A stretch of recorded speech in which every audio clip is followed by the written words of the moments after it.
জনগণের মতামতের ভিত্তিতে সংবিধান রচিত হয়, জনগণের মতামতের ভিত্তিতে সংবিধান বাতিল হয়। জাতির পিতা বঙ্গবন্ধু শেখ মুজিবুর রহমান, ঘোষক শেখ মুজিবুর রহমানকে তো মানছেন না। এই বিতর্কগুলো তো আননেসেসারি। এই বিতর্কগুলো তৈরি হয়েছে বিএনপির কারণে। দেখেন, বিএনপি অতীতেও আমরা দেখেছি যে তারা যদি আমাদের এই সংস্কার প্রক্রিয়ায় সহযোগিতা করতেন, তারা যদি নোট অফ ডিসেন্ট না দিতেন, আমরা বহু আগে আমাদের এই কাজটা শেষ করতে পারতাম। আমাদের যেই আপনার ইয়েটা হচ্ছে, ঐকমত্য কমিশনে যে কাজটা হচ্ছে, এটা অনেক আগে হয়ে যেত। জুলাই সনদ অনেক আগে আমরা স্বাক্ষর করে ফেলতে পারতাম। এখন বিএনপি কেন এই গুরুত্বপূর্ণ ইস্যুগুলোতে নোট অফ ডিসেন্ট দিয়েছে? আপনি দেখবেন গণভোটে স্পষ্ট করে বলা আছে যে জাতীয় জুলাই সনদ বাস্তবায়ন আদেশের জন্য এবং নিম্নোক্ত 4টি পয়েন্টে আমি আমার মতামত জানাচ্ছি, হ্যাঁ অথবা না। তাহলে জুলাই জাতীয় সনদ বাস্তবায়ন আদেশ, এটা তো গণভোটে মানে মানুষ এগ্রি করেছে।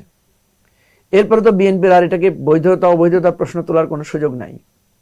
বিতর্ক তুলে বিএনপি এখানে একটা সংকট তৈরি করেছে। সেই সংকটটা কি? সে বলছে সংস্কার পরিষদ সে মানবে না, সংস্কার পরিষদ সংবিধানে নাই। সত্য, সংবিধানে নাই। তো সংবিধানে তো আরো অনেক কিছু নাই, সেটা তো আপনি মেনেছেন। আর সংবিধানে অনেক কিছু আছে, সেটাকে আপনি মানছেন না। আপনি জাতির পিতা বঙ্গবন্ধু শেখ মুজিবুর রহমান, তারপরে ঘোষক শেখ মুজিবুর রহমানকে তো মানছেন না।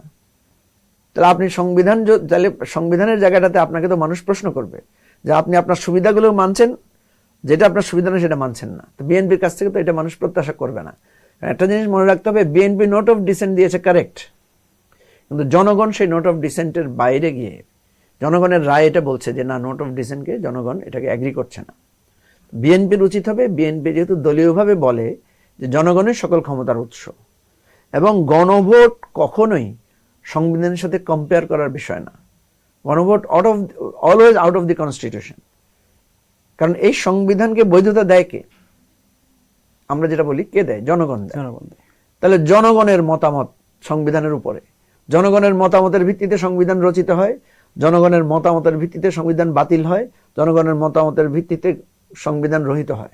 জনগণের মতামতটাই গণভোট। পৃথিবীর বহু দেশে দেশ তৈরি হয়েছে এই গণভোটের মধ্য দিয়ে, জনগণের মতামতের ভিত্তিতে। যুদ্ধ করে হয় নাই আমাদের মতো দেশ অনেক জায়গায়। তাহলে গণভোট কত পাওয়ারফুল একটা জিনিস।